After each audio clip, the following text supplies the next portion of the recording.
How to select English on Duolingo. Hello everyone, welcome to this channel. I'm Emily and I'm here to help you out today. So without any delay, let's go. So first of all, make sure you have stable Wi-Fi connection on your device.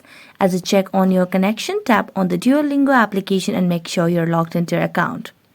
Now the user interface will look something like this. So first of all, what you simply need to do is select your course. So since we want to select English on Duolingo for now, we're going to scroll down and tap on the option of Intermediate English.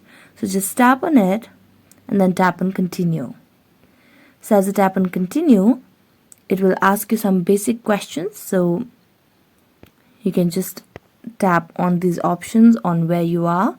So let's tap on Continue again and then tap on Continue again, and here it will give you some tests, so you just have to do it and complete it, and that's how you'll be able to select English on Duolingo. So that's it. Thank you so much for watching this video and see you next time.